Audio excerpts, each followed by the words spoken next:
네, 오늘 우리가 함께 나눌 본문은 다니엘 7장이 아니라 다니엘 8장인데요. 두 주 전에 우리가 다니엘 7장을 통해서 영원한 하나님 왕국의 승리에 대한 말씀을 나누었습니다. 다니엘 7장 말씀 기억하시죠? 이 세상에서는 끊임없이 짐승의 나라들이 일어나겠지만 심판의 보좌에 앉아 계신 옛적부터 항상 계신 분께서 그 짐승의 나라들 다 심판하시고 짐승이 아닌 진짜 사람의 아들로 오신 우리 예수님께서 결코 끝나지 않을 나라를, 왕국을 세우실 것입니다. 그 왕자와 나라가 우리 예수님께 주어질 텐데요. 그렇게 이제 다니엘 7장을 넘어서 8장으로 왔습니다. 다니엘이 첫 번째 환상을 받은 지 7장의 환상을 받은 지 2년이 지났는데요. 그렇게 2년 후에 다니엘은 오늘 본문에 기록된 두 번째 환상을 받습니다. 그렇게 오늘 본문에 기록된 환상이 바로 숫양과 숫염소의 환상입니다. 그런데 8장에 기록된 이 환상은 다니엘 7장과 비교했을 때 두 가지 점에서 다릅니다. 우선 다니엘 8장의 환상은요, 7장보다 훨씬 더 구체적입니다. 여러분, 저희가 7장에 기록된 짐승들은 역사를 볼 때 그 대상을 짐작할 수는 있었지만 정확히 그것이 무엇을 의미하는지는 알기가 어려웠습니다. 왜냐하면 하나님께서 직접 알려주지 않으셨기 때문입니다. 그런데 8장의 환상은 다릅니다. 8장의 환상은 그 해석을 하나님께서 직접 알려주셨습니다. 그리고 특별히 오늘 환상은 이스라엘에게 큰 재앙을 가져올 악한 왕 한 사람에게 초점이 맞춰져 있습니다. 잠시 후에 나누겠지만 역사 속에서 그의 이름은 안티오쿠스 에피파네스라고 합니다. 그렇게 다니엘 8장의 환상은 7장보다 훨씬 더 구체적이고 하나님께서 해석을 직접 알려주셨습니다. 그리고 다니엘 7장과 8장의 또 다른 차이점은요, 다니엘 8장에는 승리에 대한 결말이 없습니다. 여러분, 7장에서는 하나님께서 세상 나라들의 흥망성쇠를 말씀하실 때 그 끝에 예수님께서 세우실 하나님 나라의 승리라는 소망의 약속이 있었습니다. 그런데 8장을 보시면 그런 약속이 있나요, 없나요? 없습니다. 성도들에 대한 박해는 생생하게 묘사되어 있고 성도들을 박해하는 자의 내용도 있지만 승리에 대한 말씀이 없습니다. 그렇게 마지막에 올 큰 승리의 장면은 없지만 대신 다니엘 8장에는 성도들을 향한, 또 다니엘 향한 위로의 말씀이 있습니다. 결정적인 위로인데요. 그 위로의 핵심은 바로 이 환난의 때, 고통의 때에는 끝이 있다는 겁니다. 하나님께서 그 끝을 정해주셨다는 것, 이것이 오늘 다니엘이 받은 위로인데요.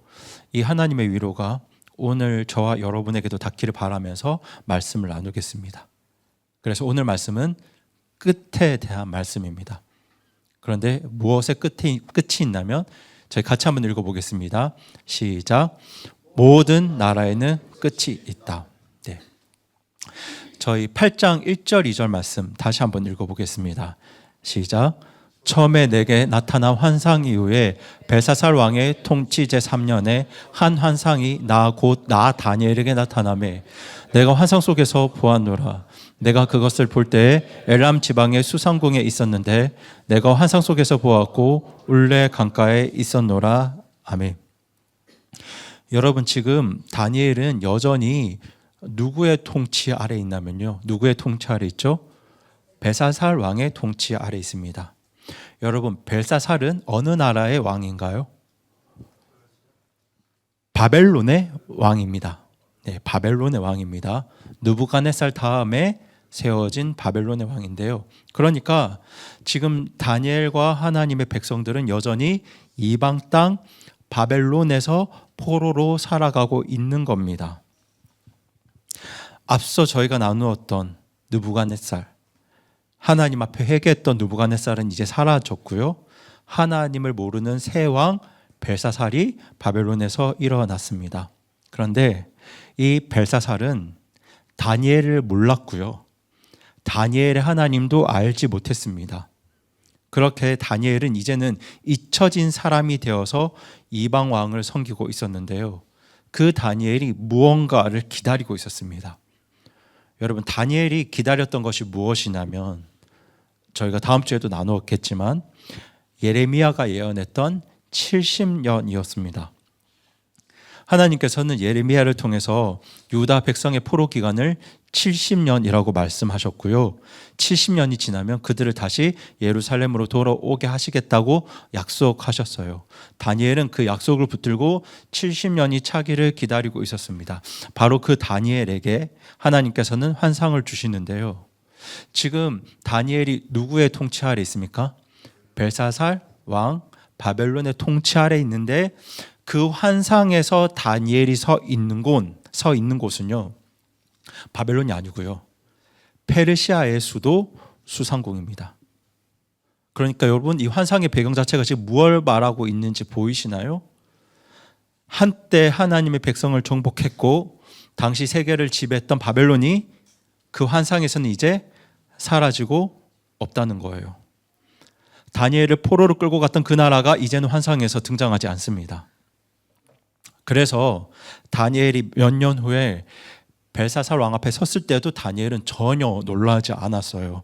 여러분 기억하시죠? 벨사살이 성전의 그릇들로 술잔치를 벌이던 그 밤에 하나님의 손이 나타나서 벽에 글씨를 썼을 때도 다니엘은 하나님께서 왕의 날들을 끝내셨습니다라고 담대하게 선포할 수 있었습니다. 이처럼 오늘 환상은 바벨론 다음에 등장할 나라를 보여주고 있는데요. 저희 함께 8장 3절 4절 말씀 다시 한번 읽어보겠습니다. 시작. 그때 내가 눈을 들어보니 보라, 강 앞에 둣불 가진 순양 한 마리가 서 있는데 그 둣불이 높이 자랐더라. 그러나 한 뿔이 다른 뿔보다 더 높이 자랐고 더 높이 자란 것은 나중에 났더라. 내가 보니 그 순양이 서쪽과 북쪽과 남쪽을 향해 밀어붙이므로 어떤 짐승도 그 앞에 서지 못하였고 그의 손에서 구출할 수 있는 자가 없었으므로 그가 자기 뜻대로 행하며 크게 되었더라. 네. 3절 4절에서는 둣불 가진 순양이 등장합니다. 그런데 이 둣불 가진 순양이 무엇을 말하는지 하나님이 직접 알려주셨죠. 이 둣불 가진 순양은 메대와 페르시아를 말합니다. 저희 다 함께 20절 말씀 같이 한번 읽어보겠습니다. 시작. 내가 본 둣불 가진 순양은 메대와 페르시아의 왕들이요. 네.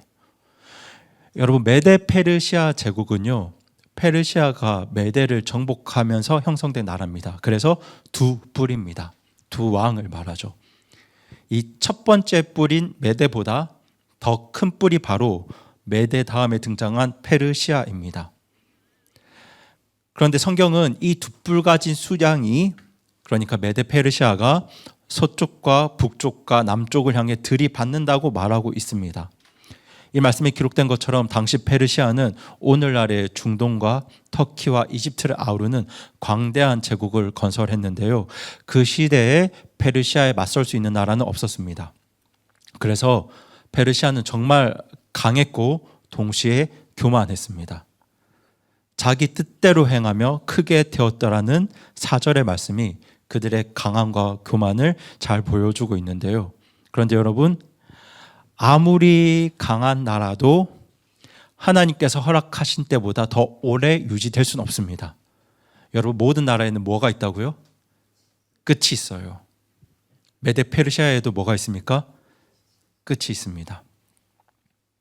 여러분, 다니엘 7장에서 보았듯이 이 짐승의 나라들은, 이 세상 나라들은 힘으로 다른 나라를 정복하고 죽이다가 결국 자신도 다른 힘에 정복당하고 맙니다. 그렇게 메데 페르시아 제국도 다른 더 큰 힘에 정복당했는데요. 우리 다 함께 8장 5절 6절 말씀 같이 읽어보겠습니다. 시작. 내가 깊이 생각할 때 보라, 수렴소 한 마리가 서쪽에서 나와 온 지면에 다니며 몸을 땅바닥에 대지 아니하였는데 그 염소는 두 눈 사이에 두드러진 뿔이 있더라. 그가 둣불 가진 순양, 곧 내가 전에 강 앞에 서 있는 것을 보았던 그 양에게 가되 힘차게 경노하며 그에게 달려가더라. 네, 여러분, 앞선 숫양이 메대 페르시아였죠. 이제는 어느 짐승이 등장합니까? 숫염소가 등장합니다. 그런데 이 숫염소, 숫양을 향해 달려가는, 메데 페르시아를 향해 달려가는 이 숫염소가 어느 나라인지도 성경은 분명히 밝히고 있습니다. 저 21절 말씀 같이 한번 읽어보겠습니다. 시작. 거친 숫염소는 그리스의 왕이며 그의 두 눈 사이에 큰 뿔은 첫째 왕이니라. 네, 여기에 등장하는 숫염소가 어느 나라인가요? 네, 그리스죠.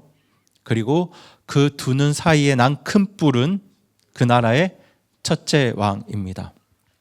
그리고 역사를 통해서 우리는 그 첫 번째 왕이 알렉산더 대왕인 걸 알 수 있습니다. 여러분 알렉산더 알고 계시죠? 알렉산더는 20대 초반이라는 아주 젊은 나이에 왕위에 올랐는데요. 불과 몇 년 안에 당시 알려진 세계 대부분을 정복했습니다. 20대 초반이면 지금 은창이 태호보다 어린 나이잖아요. 그렇게 어린 나이에 3, 4년 안에 고대 근동 제국을 다 정복하게 되는데요. 그때 당대 최강국이었던 메데 페르시아 제국도 정복합니다. 그렇게 그리스는 남쪽으로는 이집트까지 경계를 넓히고 동쪽으로는 인도까지 진격했는데요. 그런데 여러분 그렇게 알렉산더의 등극과 흥황이 빨랐던 만큼 알렉산더의 몰락도 갑작스러웠습니다. 저희 8절 말씀 읽어보겠습니다. 시작. 그 숫염소가 심히 크게 되더니 그가 강성할 때 그 큰 뿔이 꺾이고 그것 대신 네 개의 두드러진 뿔들이 하늘에 내 바람을 향해 나더라. 여러분 그 큰 뿔이 갑자기 꺾입니다. 그 첫 번째 왕이 꺾입니다. 여러분 알렉산더 이야기를 아시는 분들은 다 아실 건데요. 알렉산더는 그 권력의 절정에서 갑자기 병으로 죽습니다. 그렇게 알렉산더가 죽고 난 이후에 그의 제국이 네 나라로 나뉘어지게 되는데요. 그 네 나라 중 어느 누구도 알렉산더의 위세와 영광에는 미치지 못했습니다. 이것이 지금 다니엘서가 보여주는 세상 나라의 흥황과 몰락 끝입니다. 여러분 보세요. 모든 나라에는 끝이 있잖아요. 그러니까 과거 하나님의 백성을 정복했던 바벨론도 메데 페르시아에 무너져서 끝이 났고, 메데 페르시아도 누구에게 무너집니까? 알렉산더에 무너져서 끝이 납니다. 그리고 그 알렉산더의 나라도 넷으로 쪼개지죠. 그렇게 여러분 아무리 군사력이 강해도, 아무리 많은 자원을 가졌어도, 아무리 문화적으로 번성해도 모든 나라에는 무엇이 있습니까? 끝이 있습니다. 여러분 우리나라 대한민국에도 무엇이 있을까요? 끝이 있습니다. 모든 나라에는 끝이 있습니다. 그런데 그 끝을 누가 정하십니까? 하나님이 정하세요. 그렇게 오늘 본문 말씀은 그 끝에 대한 말씀을 하고 있는데요. 하지만 오늘 본문의 환상이 말하려고 하는 건 그렇게 세상 나라들이 끝나기 직전, 멸망하기 직전, 마지막 때가 가까워 올수록 하나님의 백성들이 받게 될, 성도들이 받게 될 박해와 고통에 대한 말씀이 오늘 본문의 핵심입니다. 그래서 저희 두 번째 대지도 같이 한번 읽어보겠습니다. 시작. 성도들이 받는 박해에도 끝이 있다. 이제부터 오늘 환상의 핵심을 나누려고 하는데요. 저희 9절 말씀 같이 읽어보겠습니다. 시작. 또 그 뿔들 중 하나에서 작은 뿔 하나가 나서 남쪽과 동쪽과 또 그 기쁨의 땅을 향해 심히 커지더니. 네, 여러분 그리스가 넷으로 나뉘어진 이후에 그 중 하나에서 작은 뿔 하나가 등장합니다. 여러분 성경에서 뿔이 무엇을 상징한다고 말씀을 드렸나요? 권력, 왕을 상징한다고 말씀드렸는데요. 여러분 지금 이 뿔이 움직이는 방향을 보세요. 지금 남쪽과 동쪽 그리고 어디를 향해 심히 커집니까? 기쁨의 땅. 여러분 여기서 기쁨의 땅이 어디를 말할까요? 네, 이스라엘 땅을 말합니다. 여기서 기쁨의 땅은 이스라엘을 말해요. 그러니까 지금 이 작은 뿔이 하나님의 백성들이 살고 있는 그 땅을 향해 움직이고 있습니다. 그런데 저희 10절 말씀 읽어보겠습니다. 시작. 그것이 하늘의 군대에 이르기까지 커져서 그 군대와 별들 중 얼마를 땅바닥에 내던지며 그것들을 짓밟더라. 네. 지금 이 작은 뿔이 점점 커지더니 이제는 하늘의 군대와 별들을 땅에 내던지고 짓밟습니다. 여러분, 하늘의 군대는 뭘 의미하냐면요, 하나님의 군대, 이스라엘 백성, 하나님의 백성들을 말합니다. 그리고 별들은 뭘 의미할까요? 여러분, 요한계시록 2장을 보시면요, 예수님께서 오른손에 들고 계신 것이 7별인데요, 그 별들은 7교회의 사자들, 곧 하나님의 백성들을 가리킵니다. 그러니까 지금 다니엘서도 마찬가지예요. 이 하늘의 군대와 별들은 하나님의 백성을 가리키는 표현입니다. 그리고 8장 24절에서도 그들이 거룩한 백성, 하나님의 백성인 것을 분명히 말하고 있는데요, 그러니까 지금 이 작은 뿔은 하나님의 백성을 땅에 내던지고 있고 하나님의 백성을 짓밟고 있습니다. 그렇게 지금 말씀하고 있죠. 그런데 이 작은 뿔의 만행이 거기서 멈추지 않습니다. 우리 11절 말씀 같이 읽어보겠습니다. 시작. 참으로 그가 그 군대의 통치자에게 이르기까지 자기를 크게 높였으며 그에 의해 날마다 드리는 희생물이 제거되고 그분의 성소가 있는 것이 허물어졌더라. 네. 여러분, 여기서 군대의 통치자가 누구실까요? 하나님이시죠. 하나님의 군대가 하나님의 백성 이스라엘을 말하는 거라면 이 군대의 통치자는 하나님이십니다. 그런데 이 작은 뿔이 자기를 크게 높이는데 누구에 이르기까지 자기를 크게 높입니까? 하나님에 이르기까지 자기를 크게 높입니다. 그렇게 이 작은 뿔은 하나님에 이르기까지 자기를 높이면서 하나님께 드려야 할 제사와 예배를 없애버리고 그분의 성소까지 허뭅니다. 그렇게 하나님께 돌려야 할 예배와 영광을 자기에게 향하게 하는데요, 이 천사 가브리엘은 이 환상을 해석해 주면서 이 작은 뿔의 정체를 밝혀줍니다. 저희 다 함께 8장 23절 말씀 읽어보겠습니다. 시작. 그들의 왕국의 마지막 때 곧 범법자들이 가득할 즈음에 사나운 얼굴을 하고 숨겨진 뜻을 이해하는 황왕이 일어날 것이요. 여러분, 여기서 사나운 얼굴을 했다는 말은요, 두려움도 수치도 없는 사람이라는 뜻입니다. 이 잠언 7장 13절에서 음녀를 묘사할 때 원어를 보시면 같은 표현이 쓰입니다. 그리고 숨겨진 글의 뜻을 이해한다는 말은요, 이게 음모와 계략에 능하다는 말입니다. 그리고 역사를 통해서 우리는 두려움도 수치도 없는 음녀 같은 사람, 그리고 동시에 음모와 계략이 능한 이 왕이 누구인지 알 수 있는데요, 여러분, 그 이름이 안티오쿠스입니다. 네, 기억하지 못하셔도 좋은데요, 앞서 말씀드렸던 것처럼 이 권력의 절정에서 알렉산더가 갑자기 병으로 죽게 되자 알렉산더의 그리스가 몇 나라로 쪼개집니까? 4나라로 나누어집니다. 그렇게 나뉘어진 4나라를 4왕이 통치하게 되는데요, 그 중에 한 사람이 바로 셀레우코스라는 왕입니다. 그러니까 이 셀레우코스가 4뿔 중에 한 뿔입니다. 그런데 4뿔 중에 하나에서 나온 작은 뿔이 등장하잖아요. 그러니까 이 셀레우코스의 뒤를 이은 왕, 그렇게 4뿔 중 하나에서 나온 작은 뿔이 바로 이 안티오쿠스입니다.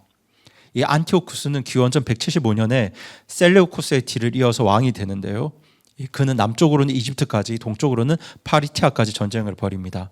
그런데 그렇게 제국을 넓혀갔던 그의 통치 중에서 가장 악명 높았던 것이 바로 유대인들을 향한 만행이었습니다. 여러분, 안티오쿠스는 예루살렘을 정복한 뒤에 율법을 지키지 못하도록 유대인들에게 금지령을 내렸습니다. 할례도 안식일도 절기도 모두 금지했고요, 그것도 모자라서 심지어 성전에 직접 들어가서 대제사장을 쫓아내고 거기에 자기 사람을 세웁니다. 게다가 지성소에 들어가서 거기에 제우스의 신상을 세우고요, 유대인들이 부정하다고 여기는 돼지를 그 제단 위에서 제물로 바쳤습니다. 신실한 유대인들은 그 현장을, 그 현실을 감당할 수 없었죠. 견딜 수가 없었습니다. 그래서 많은 유대인들이 도망쳐서 예루살렘을 떠났고요, 그에게 굴복하지 않은 많은 또 사람들은 어떻게 됐을까요? 근데 말할 수 없는 핍박과 박해를 받으면서 죽임을 당했습니다. 그런데 이 안티오쿠스 뒤에 붙여진 그 별칭이 뭔가요? 보이시나요? 에피파네스입니다. 여러분, 에피파네스는 신이 현년했다, 빛나는 신이다 라는 뜻입니다. 그러니까 안티오쿠스가 지금 스스로를 뭐라고 부르는 겁니까? 신이라고, 하나님이라고 부르는 겁니다. 그렇게 하나님께서 받으셔야 할 영광을 자기에게로 돌립니다. 그리고 성경은 이 사람의 끝에 대해서도 이렇게 선포하는데요. 우리 25절 후반부 말씀 같이 한번 읽어보겠습니다. 시작. 그가 손으로 말미암지 아니하고 무너지리라. 여러분, 이 말씀은 그가 멸망할 것인데 손으로 말미암지 아니하고, 그러니까 사람의 손으로 말미암지 아니하고 멸망할 것이라는 뜻입니다. 여러분, 사람의 손으로 말미암지 않으면 누구의 손에 의해 무너질까요? 네, 하나님의 손에 의해 무너지겠죠. 그리고 실제 역사 기록을 보면 안티오쿠스는 갑작스러운 병으로 죽었다고 합니다. 그러니까 사람의 손이 아니라 누구의 손에 의해 끝난 건가요? 하나님의 손에 의해 끝난 겁니다. 여러분, 우리가 지금도 그렇지만 이 세상을 살면서 감당할 수 없는 불의, 악함을 보게 될 것이고, 때로는 그 불의와 악함을 내 손으로 끝냈으면 좋겠다는, 우리 손으로 끝낼 수 있으면 좋겠다는 간절한 열망이 생길 때도 있는데요. 여러분, 우리 손으로 끝내지 못해도 세상 모든 불의와 악함은, 그 짐승의 나라는 누가 끝내십니까? 네, 하나님께서 끝내십니다. 그런데 여러분, 이것으로 오늘 본문의 메시지가 끝나는 걸까요? 그러니까 기원전 2세기에 안티오쿠스라는 악한 왕이 나타났다가 죽는다는 것, 이게 다니엘 8장이 말하는 전부이겠습니까? 사실은 그렇지 않습니다. 다니엘 8장은 신약 성경에서 여러 차례 인용이 되는데요. 그것도 단순히 과거의 역사를 회상하는 것이 아니라 앞으로 닥칠 미래에 대한 예언으로 이 말씀이 인용이 됩니다. 그러니까 신약 성경을 기록한 사도들은 이 다니엘 8장에서 안티오쿠스 이상의 무언가를 보았던 거예요.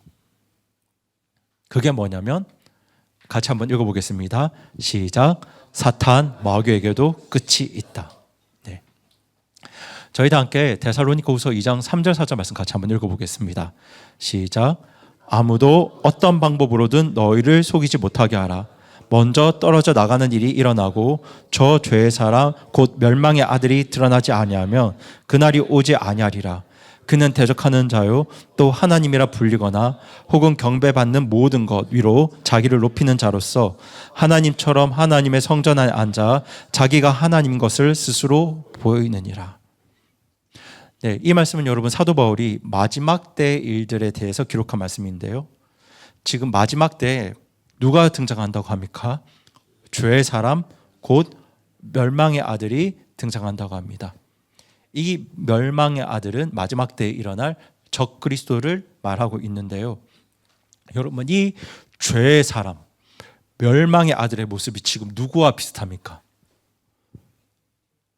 앞서 말씀드린 안티오쿠스와 너무 비슷합니다. 여러분, 안티오쿠스가 지성소에 들어가서 성전을 더럽혔던 것처럼 이 멸망의 아들도 하나님의 성전에 앉아서 누구를 하나님이라고 선포합니까? 자기를 하나님이라고 선포합니다. 안티오쿠스가 스스로를 신이라고 하나님이라고 불렀던 것처럼 이 멸망의 아들도 자기를 무엇이라고 부릅니까? 신이라고 부릅니다. 바울은 이런 자들이 과거에도 있었지만 앞으로도 올 것이라고 말하고 있습니다. 그리고 사도 요한도 같은 말씀을 전하고 있습니다. 우리 다 함께 조금 길지만 계시록 13장 4절부터 8절까지 화면을 보시면서 천천히 한번 읽어보겠습니다. 시작. 그들이 그 짐승에게 권능을 준 용에게 경배하고 또 그 짐승에게 경배하며 이르되 누가 이 짐승과 같으냐, 누가 그와 전쟁을 할 수 있느냐 하더라. 또 용이 그에게 큰 것들을 말하며 신성 모독하는 입을 주고 또 그에게 42달 동안 지속할 권능을 주매 그가 신성 모독하며 하나님을 대적하려고 자기 입을 벌려 그분의 이름과 그분의 성막과 하늘에 거하는 자들을 모독하더라. 또 그가 성도들과 전쟁하여 그들이 이기는 것을 허락받고 모든 족속들과 언어들과 민족들을 다스리는 권능을 받았으므로 땅에 거하는 모든 자들 곧 세상의 창건 때부터 죽임을 당한 어린 양의 생명책에 이름이 기록되지 않은 자들이 그에게 경배하니라. 여러분, 계시록에서 짐승 기억하시죠? 인간 권세자이고요. 용은 누구였나요? 사탄, 마귀였습니다. 그러니까 사탄, 마귀가 짐승에게 무엇을 줍니까? 권능을 준 거죠. 그런데 여러분, 이 말씀을 다니엘 8장과 비교해 보세요. 다니엘 8장에 작은 뿔이 안티오쿠스가 하나님을 대적하고 성소를 더럽혔던 것처럼 계시록에 기록된 짐승도 하나님을 대적하면서 신성 모독하는 말을 합니다. 다니엘 8장의 작은 뿔이 하늘의 군대, 곧 하나님의 백성을 짓밟은 것처럼 계시록에 기록된 짐승도 성도들과 싸워서 이깁니다. 다니엘 8장의 작은 뿔이 하나님께 돌려야 할 경배를 빼앗아서 자기에게로 향하게 했던 것처럼 계시록에 기록된 짐승도 온 땅의 사람들로 하여금 누구를 경배하게 합니까? 자기를 경배하게 만듭니다. 그러니까 사도 요한은 단순히 옛날 이야기를 끌어온 게 아니에요. 다니엘서 이전부터 반복되어 온 이 패턴이 앞으로도 똑같이 반복될 거라고 그렇게 말하고 있는 겁니다. 그런데 여러분, 이 뿔, 이 짐승의 힘이 누구에게서 왔습니까? 짐승의 힘이요. 네, 용, 사탄에게서 왔습니다. 저희 다니엘 8장 24절을 다시 읽어볼 텐데요. 성경은 안티오쿠스에 대해서 이렇게 말합니다. 같이 한번 읽어보겠습니다. 시작. 그의 권세가 강력할 것이나 그것은 그의 권세로 말미암은 것은 아니니라. 그러니까 성경은 이 작은 뿔의 권세가 자기 자신에게서 나온 건 아니라고 합니다. 여러분, 그 힘이 자기 자신에게서 나온 것이 아니면 누구에게서 나왔겠습니까? 네. 그래서 바울이 이렇게 말합니다. 우리 데살로니가후서 2장 9절 말씀 읽겠습니다. 시작. 그가 오는 것은 사탄의 활동을 따라 모든 권능과 표적들과 거짓 이적들과. 네. 이처럼 작은 뿔, 짐승의 모든 능력은 사탄의 활동을 따라 나타납니다. 사탄이 그 배후에 있다는 겁니다. 여러분, 지금 우리가 현실을 살면서 하나님을 대적하던 그 모든 권세들의 배후에는 누가 있나요? 사탄이 있습니다. 요한계시록 13장도 동일하게 말하고 있습니다. 13장 5절 말씀 읽어보겠습니다. 시작. 또 용이 그에게 큰 것들을 말하며 신성 모독하는 입을 주고 또 그에게 42달 동안 지속할 권능을 주매.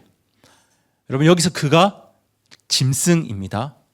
다니엘 8장에서는 누구인가요? 작은 뿔이죠.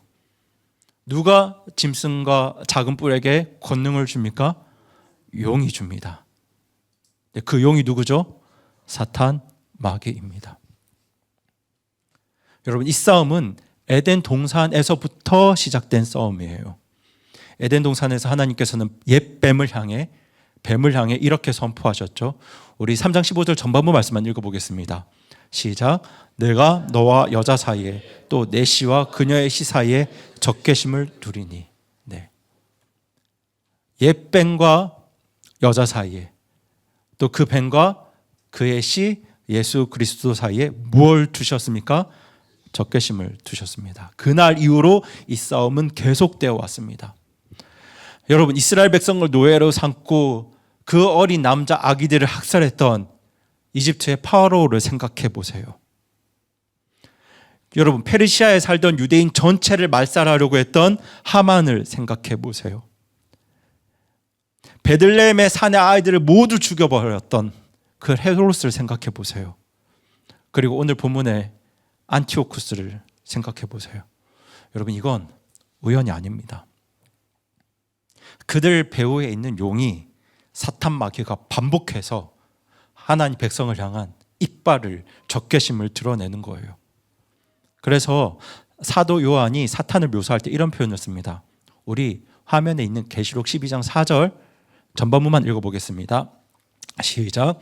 그의 꼬리가 하늘의 별들 중 3분의 1을 끌어다가 당에 던지더라. 네.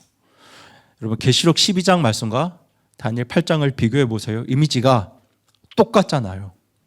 그러니까 다니엘이 안티오쿠스의 박해를 묘사하는 데 쓴 언어를 지금 사도 요한이 사탄의 활동을 묘사하는 데 그대로 사용하고 있습니다.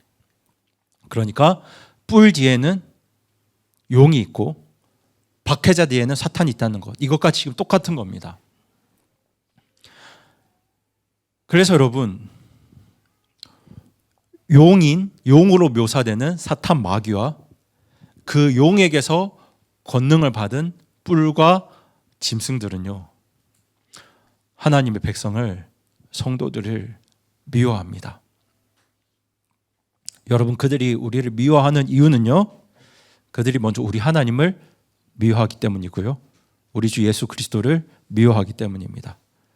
그렇게 세상 권세를 잡은 이 뿔들의 적개심은 언제나 누구를 향해 있냐면요, 하나님의 백성을 향해 있습니다. 때문에 여러분, 이 세상에서 하나님 백성으로 산다는 건, 구원받은 성도로 산다는 건요, 절대로 순탄한 일이 아니에요. 여러분, 하나님 나라 백성처럼 살고 싶은데, 하나님의 자녀로 살고 싶은데 그 일이 너무 힘들고 어려울 때 여러분, 그걸 너무 이상하게 여기지 마세요. 여러분, 지금 그건 당연한 겁니다. 당연한 거예요. 우리가 지금 이 땅에서 하나님의 백성으로 살려고 할 때 힘든 건요, 버거운 건요, 사실 너무너무 당연한 겁니다. 왜냐하면 세상의 권세자 뒤에 숨은 사탄 마귀가 항상 노리고 대적하는 자들, 적개심을 드러낸 자들이 바로 구원받은 성도들이기 때문입니다. 그래서 저는 우리가 비교적으로 자유로운 나라에 살고 있다는 이 사실이 우리를 안심하게 만들지 않기를 바랍니다. 여러분, 성경의 관점으로 보면 이 세상 어떤 나라도 짐승의 나라들 중 하나일 뿐이에요. 그러니까 우리나라도 짐승의 나라 중 하나입니다.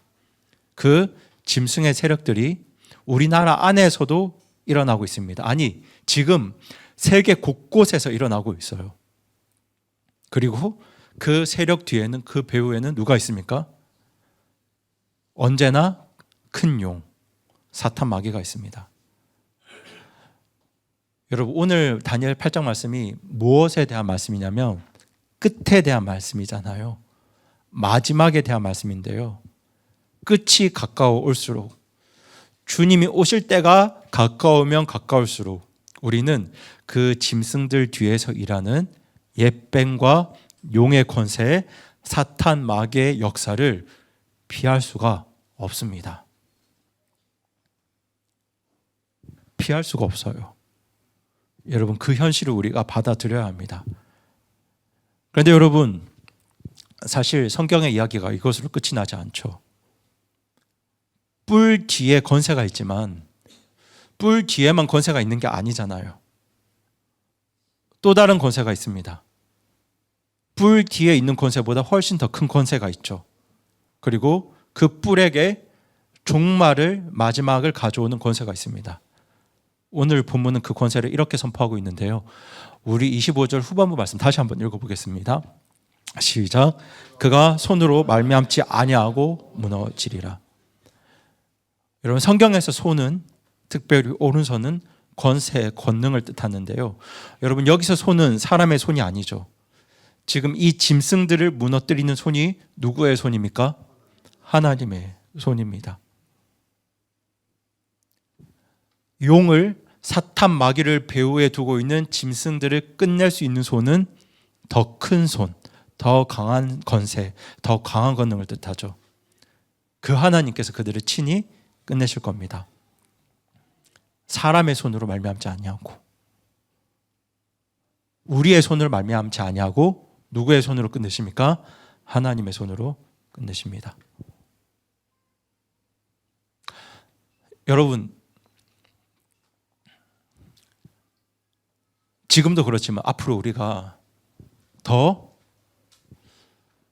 악한 권세를, 불의한 권세를 이 세상을 살아가면서 목도할 텐데요, 하나님께서 은혜를 주셔서 우리가 살아가는 동안 그들의 끝을 볼 수 있다면 그들의 무너짐을 볼 수 있다면 정말 은혜겠지만 여러분, 그러지 않을 가능성이 큽니다.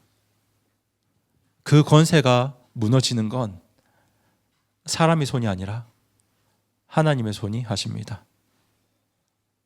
그렇게 다니엘 8장은 악한 자들이 마음대로 날뛰는 그림으로 끝나는 게 아니라 하나님께서 그들을 끝내시는 장면으로 다니엘 8장이 마무리됩니다. 그 나라들의 그 권세를 일으킨 걸 하나님이 허락하셨지만 그 끝도 하나님께서 정하셨다는 것, 그 세상의 모든 끝을 하나님께서 정하셨다는 것, 이것이 다니엘서가 처음부터 끝까지 우리에게 반복해서 전하는 메시지입니다. 여러분, 다니엘 1장에서 유다 왕과 유다 백성을 느부갓네살의 손에 넘겨주신 분이 누구신가요? 하나님이시죠.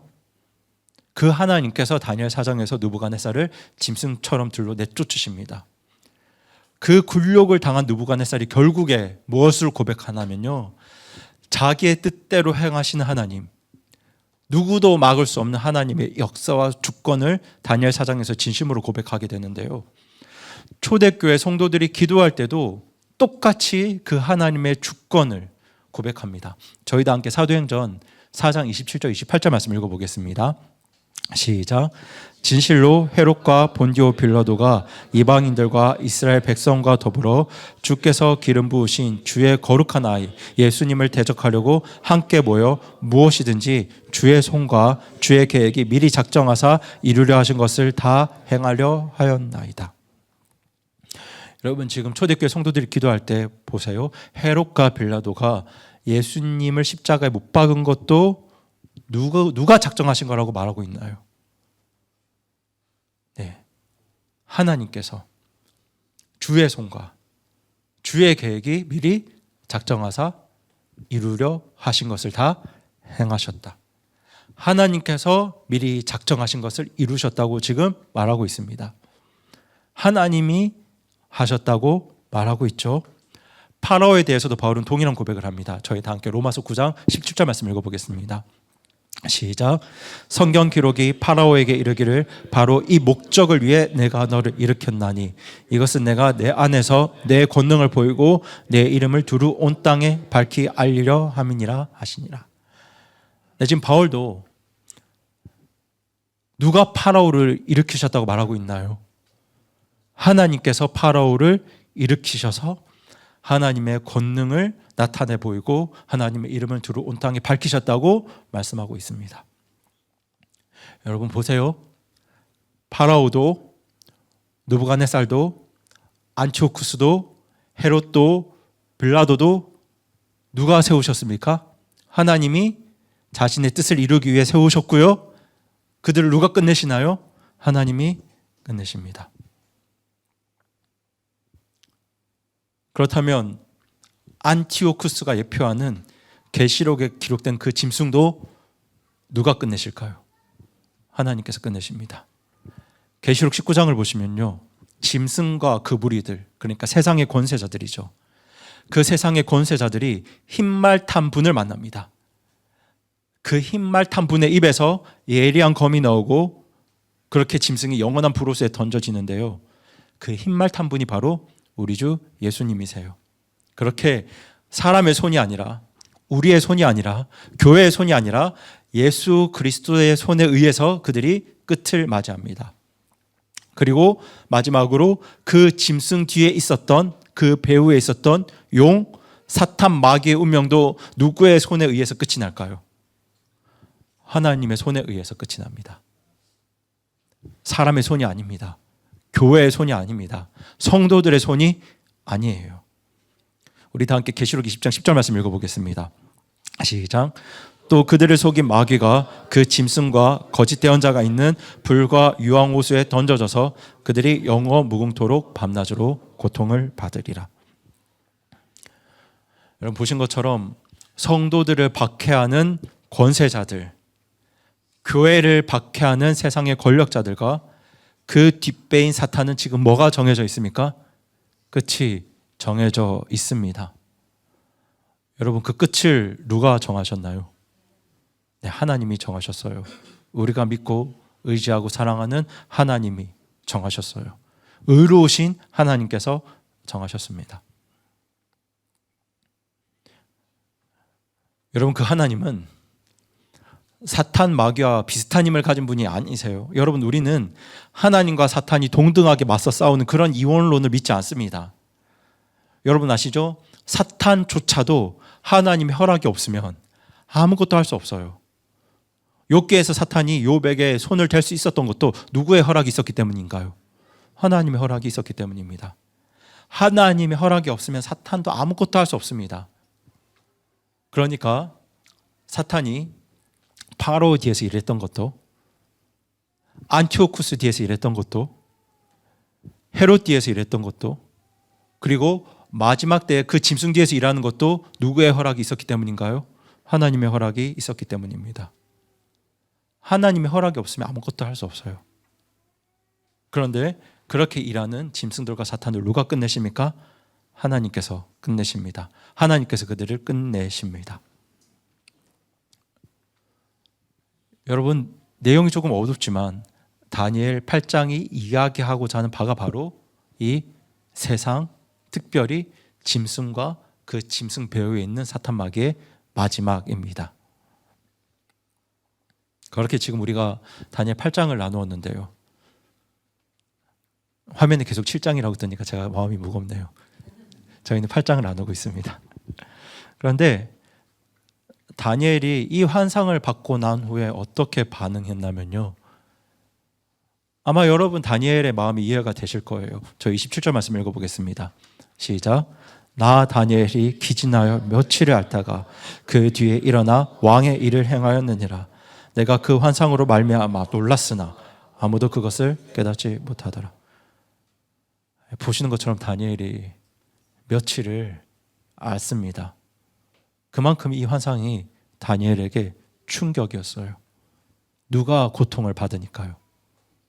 하나님의 백성들, 구원받은 성도들이 박해와 고통을 받으니까요. 그 고난을 보면서, 하나님 백성들의 그 고통을 보면서, 무엇보다 하나님의 이름이 짓밟히는 그 현실을 보면서 다니엘이 그 자리에서 쓰러집니다. 고작 인간 왕이 지성소에 들어가서 하나님을 물리치고 자기를 하나님이라고 신이라고 부르고 일컫는, 그렇게 자기를 높이는 그 모습을 보면서 다니엘이 며칠을 앓아요. 그런데 여러분, 다니엘이 며칠을 앓았던 이후에 다시 무엇을 하나요? 네, 일어나서 왕의 일을, 자기 일을 보러 나갑니다. 다시 이방 땅에서 이방 왕을 섬기러 나갑니다. 여러분, 이게 오늘 우리가 마음에 담을 메시지예요. 여러분, 사실 우리는 다니엘보다 훨씬 더 많은 것들을 알고 있잖아요.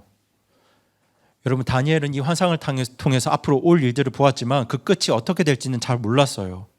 다니엘 때는 예수 그리스도에 대한 어떤 계시도 온전하지 않았고요, 계시록도 없었습니다. 왜냐하면 아직 때가 이르지 않았기 때문입니다. 그런데 우리는 온전한 계시를 보고 있잖아요. 우리는 예수 그리스도의 삶과 그분의 말씀과 그분의 십자가와 그분의 부활 이유를 지금 다 보고 있습니다. 그리고 심지어 우리 손에는 이 세상의 마지막 때를 기록한 요한계시록까지 우리 손에 주어져 있어요. 그렇게 우리는 모든 끝을 다 알고 있습니다. 짐승과 용이 브로스에 던져질 것, 사탄 마귀가 영원한 형벌을 받을 것, 모든 하나님 백성이 그때 구원받을 것까지 우리는 다니엘보다 훨씬 많은 것들을 알고 있습니다. 때문에 사실 저와 여러분은 다니엘보다 더 큰 위로를 받을 수 있는 사람들이고 더 큰 소망을 가질 수 있는 사람들인데요. 그런데 제가 솔직하게 여쭤볼게요. 혹시 오늘 이 말씀이, 이 세상 마지막에 대한 이 말씀이 아무런 위로가 되지 않는 분, 아무런 소망이 되지 않는 분 계실까요? 그러니까 짐승이 심판받는다는 것, 예수님께서 승리하신다는 것, 하나님의 백성이 그 끝에 결국 승리하고 구원받는다는 것, 이런 말씀들보다 지금 내가 가진 것들, 지금 내가 누리는 것들이 더 크게 느껴지는 분들 계실까요?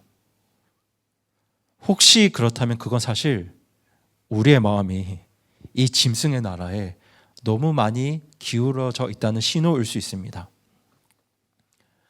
여러분, 이 짐승의 나라가 요구하는 게 무엇인지 보셨죠? 하나님 경배하지 말고 누구 경배하라는 건가요? 자기를 경배하라는 겁니다. 하나님을 위해 살지 말고 자기 자신을 위해 살라고 합니다. 그렇게 우리가 결국 승리하실 예수 그리스도보다 이 세상 것들을 더 붙들고 있을 때 우리는 이미 자기를 경배하는 짐승의 나라에 깊이 발 담그고 있는 겁니다. 그래서 오늘 여러분께 몇 가지 권면을 드리고 싶은데요. 여러분, 매일 아침 우리가 일어나면 어떤 선택들을 해야 됩니다. 직장에서, 생업의 현장에서 정직하게 살 것인가, 아니면 조금 구부러지게 살 건가? 하나님의 뜻대로 살 건가, 아니면 이 세상이 흘러가는 대로 살 건가? 이 세상의 경쟁 앞에서 하나님을 우선할 것인가, 아니면 내 성과, 내 열매를 우선할 건가? 나의 가정에서 하나님 말씀대로 살 것인가, 아니면 이 세상의 방식대로 살 것인가? 여러분, 이 작은 선택들이 쌓여서 우리가 결국 어느 나라 백성인지, 어느 나라 시민인지를 드러내게 될 텐데요. 여러분, 그런 선택의 순간에 이 정도는 괜찮아, 이것 하나쯤은 뭐 포기해도 돼, 타협해도 돼, 그런 타협과 합리화를 멈추셨으면 좋겠습니다. 여러분, 그 타협의 끝이 어디를 향하고 있는지, 그 타협이 결국 어느 나라를 향하고 있는지 우리가 그 마지막을 다 알고 있잖아요. 차라리 하나님 백성답게 살기 힘든 이 현실을 보실 때, 이 나라의 현실을 보실 때 다니엘처럼 우셨으면 좋겠습니다. 하나님의 백성이 받게 될 고난을 보면서, 하나님의 이름이 모독당하는 걸 보면서 다니엘이 뭐 했습니까? 앓고 울었습니다. 여러분, 지금도 하나님의 이름이 조롱당하고 있고요. 신실하게 살려고 하는 성도들이 비웃음 당하고 있잖아요. 여러분, 지금도 우리 머리 위에 있는 북한의 지하교회 형제 자매들은요, 자기 믿음 때문에 목숨을 잃어가고 있습니다. 다니엘은 그 현실 앞에서 쓰러져 울었습니다. 여러분, 그 현실 앞에서 하나님의 이름이 짓밟히고 성도들이 조롱당하고 하나님의 교회가, 주님의 교회가 고통당하는 그 현실을 볼 때 우리가 그 현실 앞에서 무감각해지면 안 됩니다. 하나님 나라 백성답게 살려는 그 성도들이 짐승의 나라에서 고통받는 그 모습을 볼 때 우리가 그 앞에서 무감각해지면 안 됩니다. 우리도 그 현실을 볼 때 울 수 있어야 합니다. 그런데 다니엘이 우는 걸로 끝나진 않았죠. 울고 다시 일어났습니다. 다니엘은 그렇게 울고 앓은 이후에 다시 왕의 일을, 자기의 일을 보러 갑니다. 이방 땅에서 이방 왕을 섬기러 갑니다. 그렇게 자기 자리에서 하나님 백성으로, 하나님의 증인으로 살았습니다. 여러분, 우리도 마찬가지입니다. 이 현실 앞에서 낙심하고 세상을 피해 도망치는 게 우리의 사명이 아니고요. 지금 우리의 현실이 힘들어도, 고통스러워도 이 세상 한가운데서 우리에게 주어진 자리에서 울더라도, 울면서도 우리 예수님의 증인으로 살아가는 게 바로 우리의 사명입니다. 여러분, 우리가 뭘 알고 있습니까? 뭘 알고 있나요? 끝을 알고 있잖아요. 끝을 알고 있습니다. 물론 그 전에 짐승의 나라에서 그 나라의 권세자들이 행하는 성도들을 향한 핍박과 박해가 있을 겁니다. 구원받은 성도들과 교회가 겪는 어려움들이 반드시 있을 거예요. 우리나라뿐만 아니고요, 여러분. 지금 세계 곳곳에서 그렇게 하나님을 대적한 악한 권세자들이, 사탄이 그 배후에 있는 짐승들이 지금 세계 곳곳에서 수없이 일어나고 있습니다.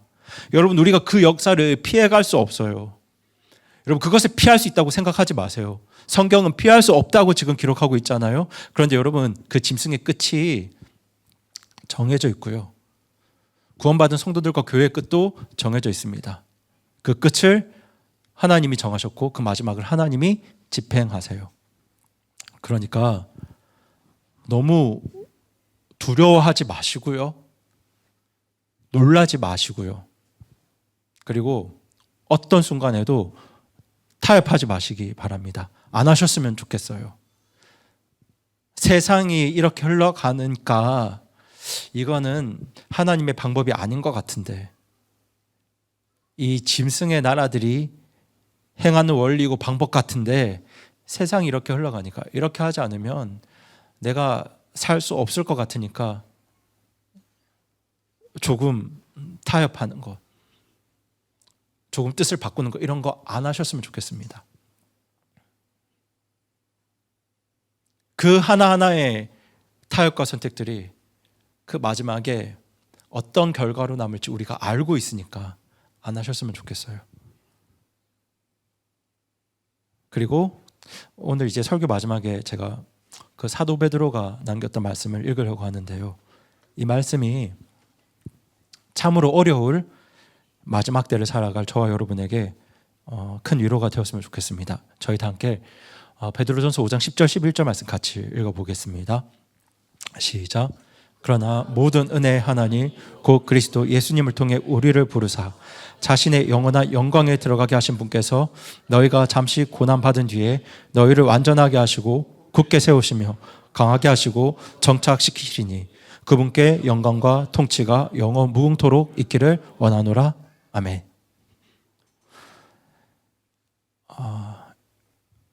여러분, 제가 계속 말씀드립니다. 짐승의 나라에서 하나님 나라 백성답게 살려는 사람들은 반드시 무엇을 받습니까? 고난을 받습니다. 박해가 있어요. 고통이 있습니다. 어려움이 있습니다. 그런데 거기에 뭐가 있다고 말씀드렸죠? 끝이 있습니다, 여러분. 그래서 너희가 어떻게 고난받습니까? 보이시나요? 잠시 고난받습니다. 무엇이 있으니까요? 끝이 있으니까요. 우리가 잠시 고난받습니다. 그런데 그 끝을 누가 지고 계십니까? 하나님이 지고 계세요. 여러분, 그 하나님은 자기 아들을 내어주시기까지 저와 여러분을 사랑하셨던 분이세요. 저와 여러분을 깊이 사랑하셨던 분께서 그 끝을 지고 계세요. 그러니까 안심하세요, 여러분. 하나님 뜻대로 사는 거 너무 두려워하지 마세요.